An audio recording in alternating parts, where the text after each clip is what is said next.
Thank you so much, Dr. Belinda, for the kind words. And thank you, the organizing team, for this opportunity. So today I'll be taking very briefly on adolescent PCOS. I think it's a very challenging area. Hope my slides are visible. Yes, Dr. Vijayasarathy. Right, thank you. So we know polycystic ovary syndrome as one of the most common endocrine conditions, and it also the most common cause of chronic hyperandrogenic anovulation and a single most common cause of infertility in young women. It's also a risk factor for metabolic syndrome related comorbidities like diabetes, hypertension, sleep apnea, and so on. And also it increases the mortality. So, but typically these PCOS patients come to us in the young adulthood, but already we might have lost a golden opportunity to address this disorder. So now I'm going to talk about the PCOS where it's usually has its origin, that is adolescence, where we could have several opportunities to tackle this disorder. So diagnosing this disorder is very important, and correct diagnosis is the most important. So adolescent PCOS, to define typically or literally, we can define it as something that originates between 10 to 19 years. But however, the latest guidelines considers defining it as the PCOS that is diagnosed between within the 8 years after the onset of menarche. So what we call as the years after menarche are actually called as gynecological years. So diagnosis within 8 years of 8 gynecological years is considered as adolescent PCOS. If you look at the prevalence of PCOS in Indian adolescents, in fact, unfortunately, most of the studies have used not the specific adolescent criteria, but the general criteria for PCOS diagnosis in adults, that is like Rotterdam or AA Society criteria. So probably this may be the reason for overestimation of prevalence of PCOS in Indian adolescents.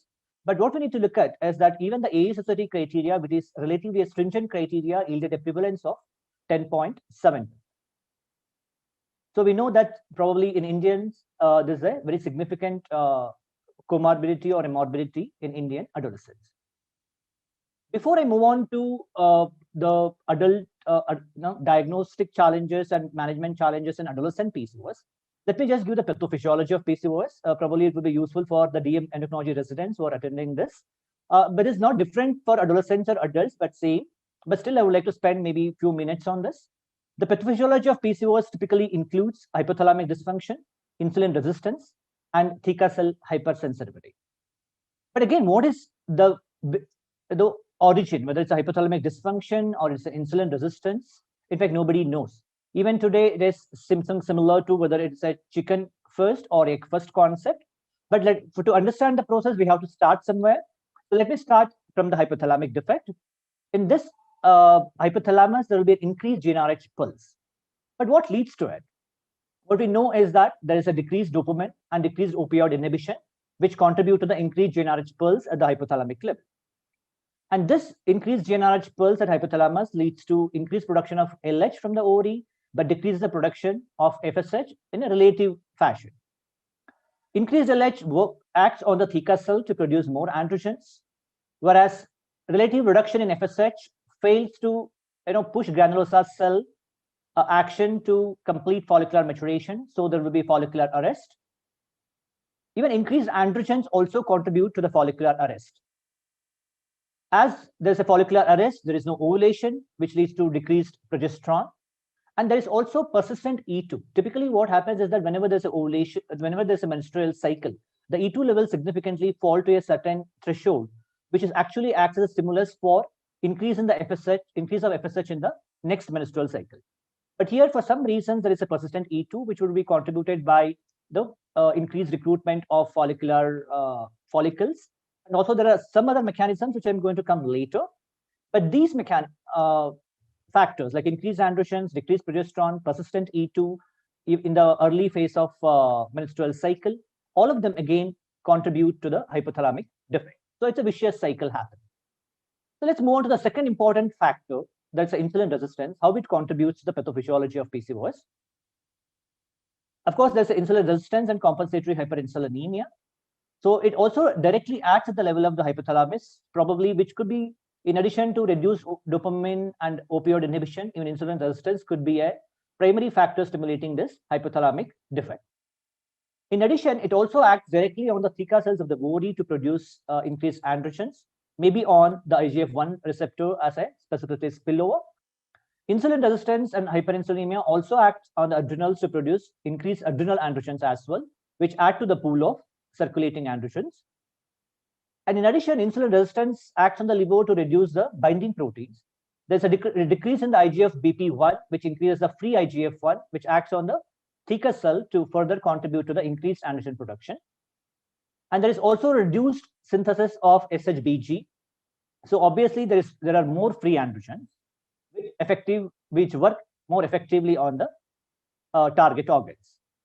There's also obesity and increased adiposity. Obviously, there is more aromatase and they convert free androgens to more estradiol, which again contributes to the hypothalamic defect and also contributes to the endometrial abnormality. So we understood here there is each factor is interlinked to the other, and that's going to make a vicious cycle where there is increased androgens, increased insulin resistance, again increased androgens and PCOS, and this vicious cycle keeps perpetuating each other. With understanding of this vicious cycle, there's also some role for AMH in PCOS. As we know that there's increased follicular recruitment in PCOS, there is elevated AMH levels, which is also has been used or proposed as one of the possible diagnostic criteria, though it has not been adopted or well accepted well as a criteria. And this increase in AMH inhibits the FSH release and also contributes to the follicular arrest.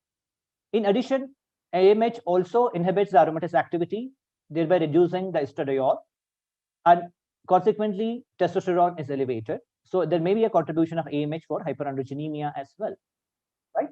So with this understanding of pathophysiology of PCOS, which is going to be common for both adults as well as adolescents, let us look at the phenotypes of PCOS, right? It's typically an amalgamation of like hyperandrogenemia, that is H, ovulatory dysfunction, that's O, and PCO morphology, that is P. So with this, we can have 4 combinations of PCOS phenotypes. The type 1, where all the 3 classical features could be there. Probably when all the 3 are present, we're always sure in adults as well as probably in also adolescents, we're very sure what we're dealing with, right? So the second combination is oligoanovulation with hyperandrogenism, which fulfills the essential NH criteria. Probably these are also like probably hardcore features of PCOS. The third and the fourth phenotype are like oligoanovulation with PCO morphology, that is non-hyperandrogenic PCOS, and hyperandrogenism with PCO morphology, that's ovulatory PCOS. Probably these are the special concerns for definition of PCOD and adolescents. Of course, as all of you are very well aware, the criteria for diagnosis of PCOS, the most commonly used one and the latestly recommended one is the Rotterdam criteria. So it includes, it's a very liberal criteria where any 2 of the criteria could be used to define PCOS.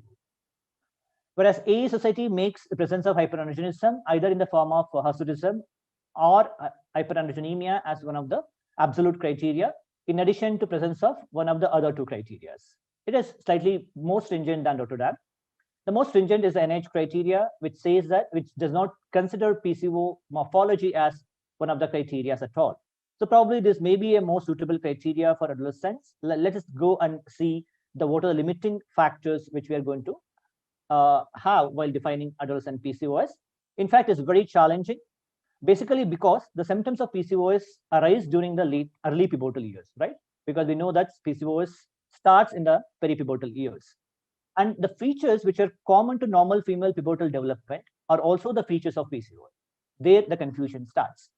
And this leads to not only overdiagnosis, but also underdiagnosis, finally leading to mismanagement. So then what are the troubles we're going to have in the diagnosis of adolescent onset PCOS? Let us look at this menstrual abnormalities. So the oligoanovulation is physiological during the perimenarchal years. So we must have seen like many girls come in the perimenarchal years that they have irregular cycles. So, but it is actually physiological. In fact, if you look at those patients who had non-hyperandrogenic irregular to the menstrual cycles, most of them, like resume the regular menstrual cycles in the course of their reproductive lifespan. Whereas those who had hyperandrogenic abnormalities, hardly only a small proportion will go for a normal cycle resumption, whereas most of them have persistent irregular cycles.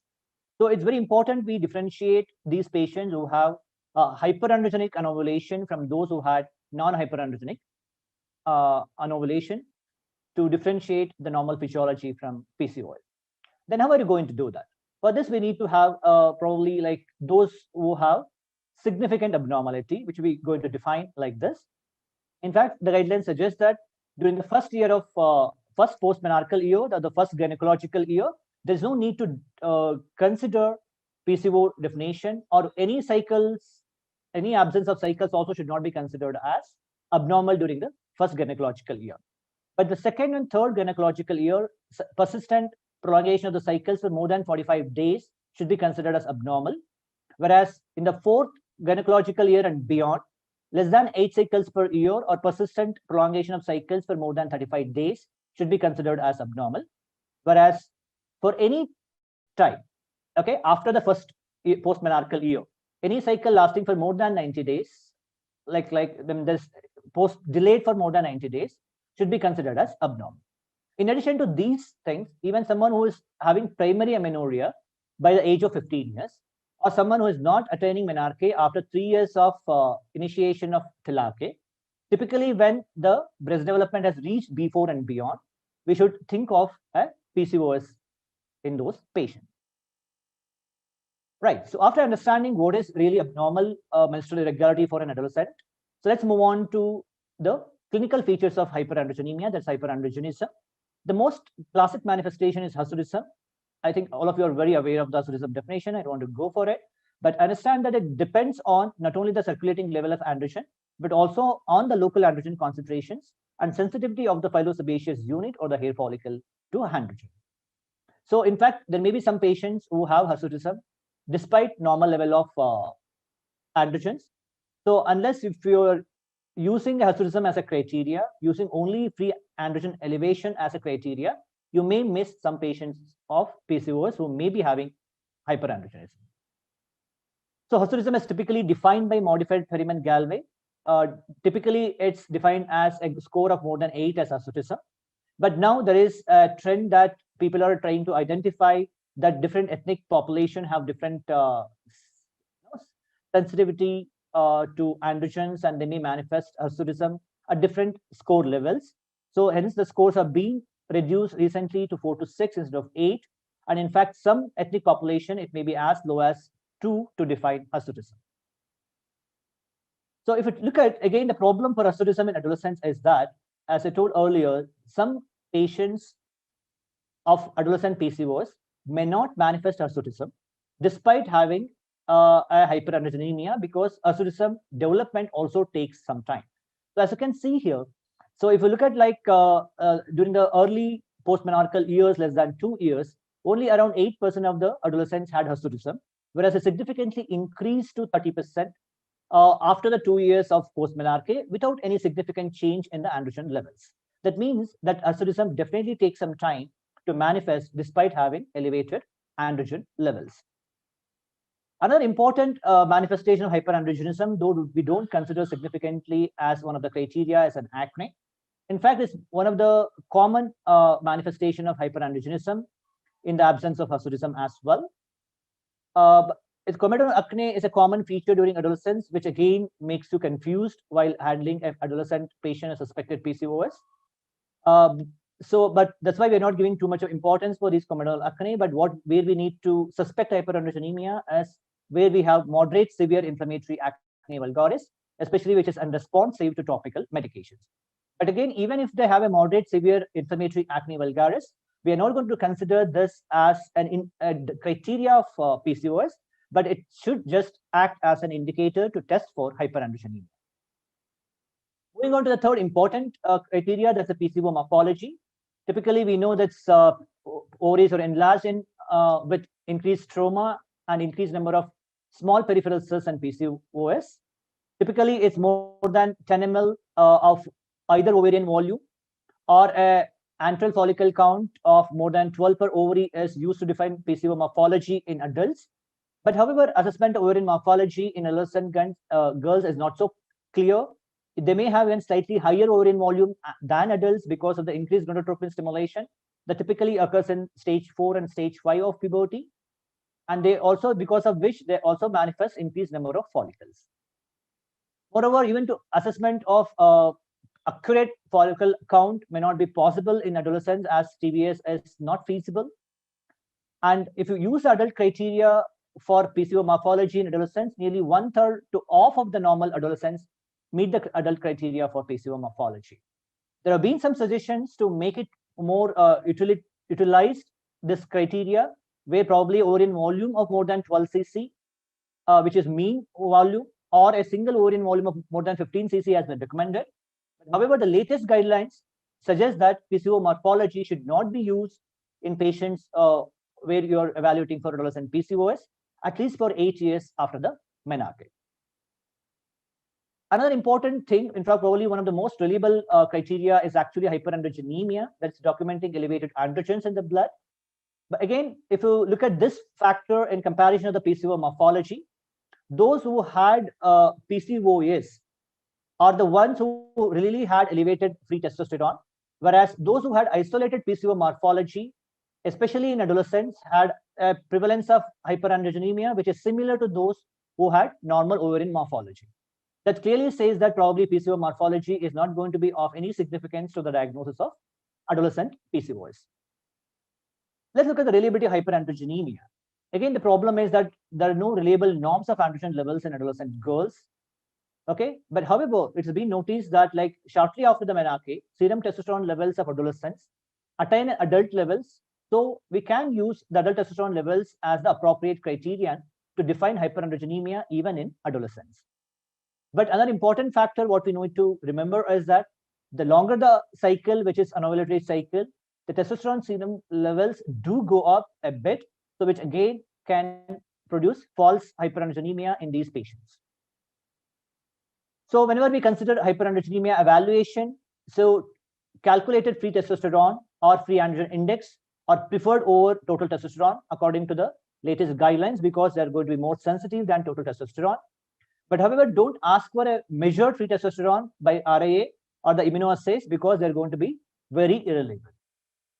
The gold standard is equilibrium dialysis. If available, you can use, but I'm sure like most of the labs don't offer equilibrium dialysis.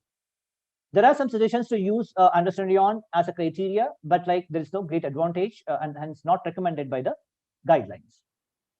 Diagnosis of PCOS in adolescents is challenging, as I pointed out, for all the reasons, because the features of PCOS, like irregular menstrual cycles, that's anovulation, and acne, are common not only to PCOS but also to a normal female pivotal development.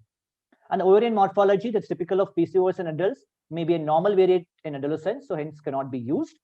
And hirsutism may slowly evolve in PCOS and may not manifest in adolescent, especially during the early menarchal years.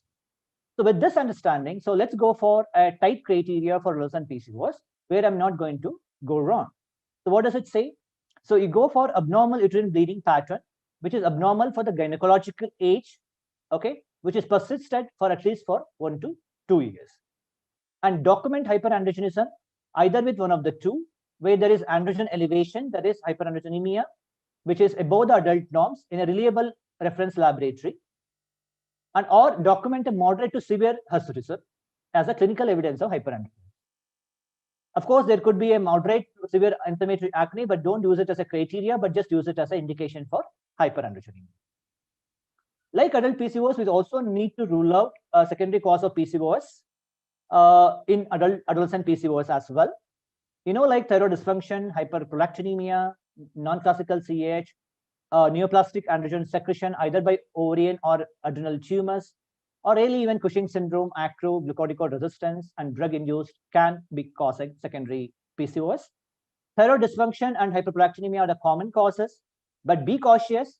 So don't attribute PCOS to milder elevations in TSH and prolactin, because they could be just bystanders or even the result of the PCO rather than the true cause of PCOS. But however, when TSH is markedly elevated and prolactin is markedly elevated, you can treat the disorder and try to reverse the PCOS. Non-classic CAH is quite common, at least 1%, though we don't have much data from India. So it's and moreover, it closely mimics PCOS because it has a peripubertal onset. most common cause is 21-hydroxylase deficiency. So we typically measure a 17-hydroxyprogesterone in the follicular phase at 8 a.m. in the morning.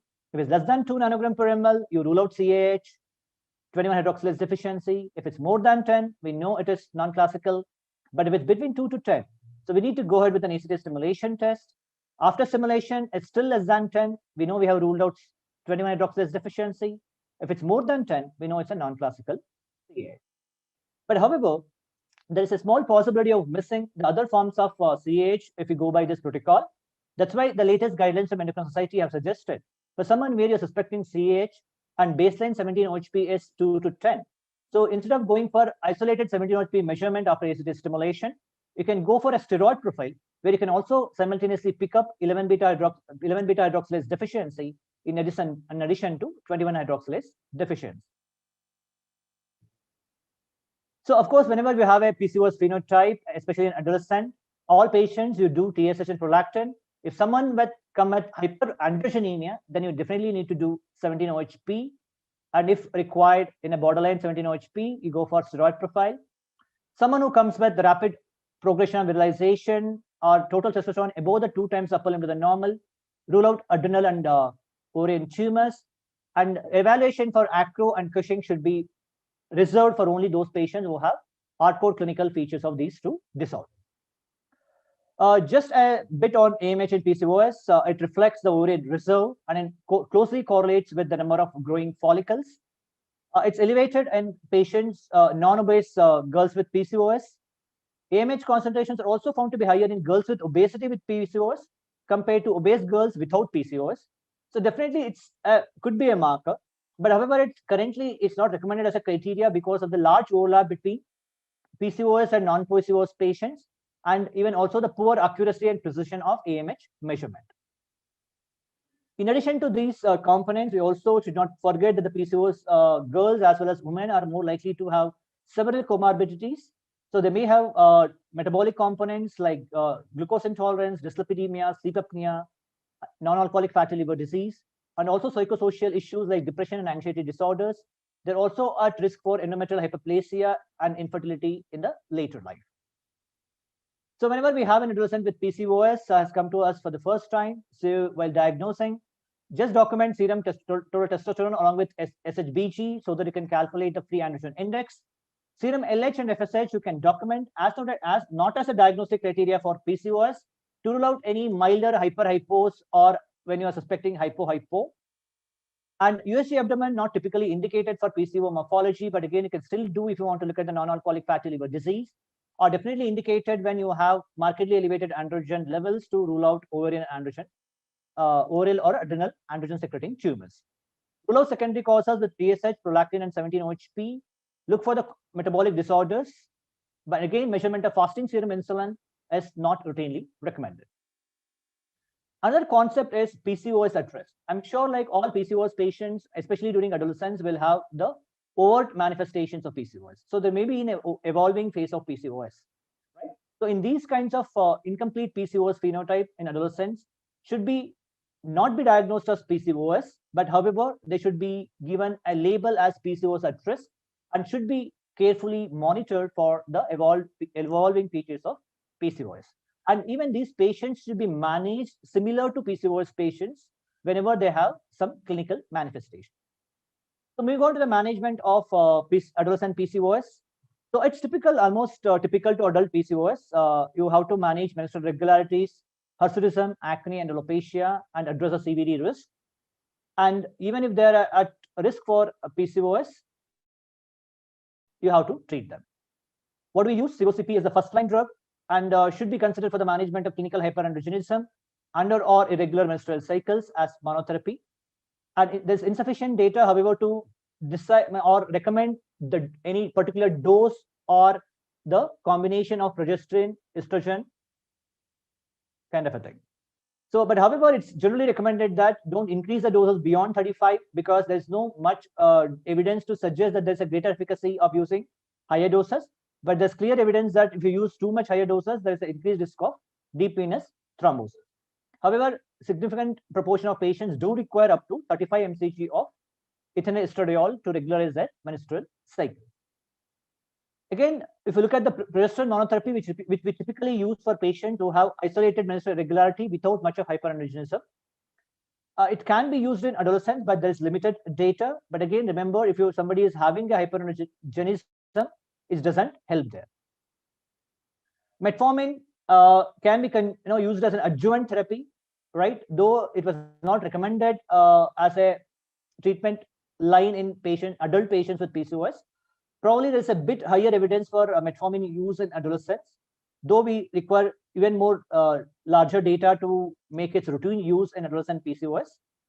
And it's typically used as an adjuvant along with the oral contraceptive pills and lifestyle, especially when the goals are not achieved, especially in patients who have BMI of more than 25. Typically, if at all, if you are using, we should escalate to 1,500 to 2,000 mg per day, though we start with 500 and gradually escalate. In addition to OCPs, we may often use anti-androgens, but typically we don't start this in the initial phase of management unless there is a moderate to severe hirsutism. Typically, it is reserved to be started at least 6 months after giving OCPs, and when you feel that your OCPs alone are failing to provide the optimal control of hyperandrogenism. The commonly used drugs are spironolactone, which is used at dose of 50 to 400, which has a good efficacy. And finasteride and frutamide are the other two drugs which are used. Finasteride has very minimal efficacy, whereas frutamide has good efficacy, but its use is limited because of the hepatotoxicity, especially at higher doses. We do have other anti-androgens like dutasteride and bicalutamide in the market now, most commonly used in process CA patients, but we are yet to have good data for their use in adolescents. I found these two interesting studies. In fact, this is a meta-analysis which compared metformin with COCP in adolescent PCOS. OCP was better for menstrual cycle frequency and reduction of acne scores, whereas metformin was better for BMI reduction, prevention of dysglycemia, and improvement in lipoprotein levels.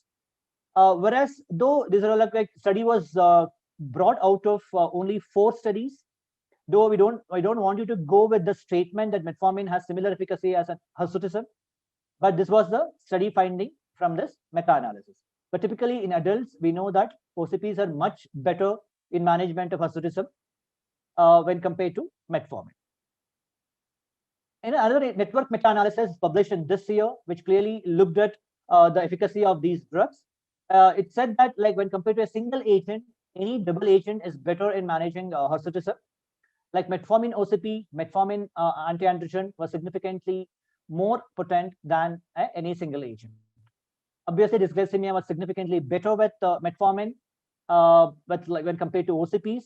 But none of the interventions provided significant improvement in body mass index. Again, when it comes to total cholesterol, metformin was better than OCP, whereas OCP was worse than placebo. Whereas for HDL, there was improved HDL levels with spironolactone when compared to placebo. So to summarize, adolescent PCOS is defined as that occurs between or within the 8 gynecological years. And diagnosis of adolescent PCOS is challenging as its clinical features overlap with the physiological changes that occur during pubertal onset, thereby conferring a high risk of misdiagnosis. The typical PCO morphology used in adults cannot be used for adolescents. Irregular menses in adolescents should be defined according to the gynecological age-specific criteria. Hirsutism that is still evolving during puberty may lead to underdiagnosis. So acne is common, and whenever it's more than 10 and topically resistant inflammatory acne can be used as an indicator for hyperandrogenism testing, but not as a criteria for PCO. Serum testosterone is the best indicator of hyperandrogenism. So free androgen index is preferable to free testosterone measured by immunohistochemistry. COCP with an ethinyl estradiol dose of less than 35 is preferred as the initial treatment for oligonovulation as well as hirsutism. Metformin can be used as a adjunctive therapy, but at least 1,500 mg should be used to obtain the benefit. Antiandrogens can be added for moderate severe hirsutism or when there is a poor response to COCP, especially after 6 months of COCP therapy. And last but not the least, don't forget to treat the comorbidities like hypertension, dyslipidemia, OSA, and psychosocial concern. Thank you.